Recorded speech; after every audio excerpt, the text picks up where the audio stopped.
every day, late at night, not okay.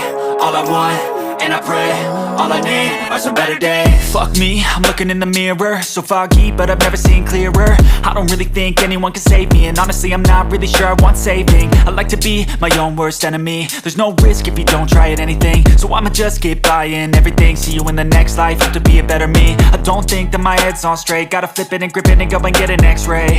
What's wrong with me? I just feel weight pushing on my chest and it squeezes till I suffocate. Better change my mindset, meditate. It's pretty cool that I'm alive and have better days. I could walk, see, hear, I should celebrate. Think I could change my mind, maybe elevate.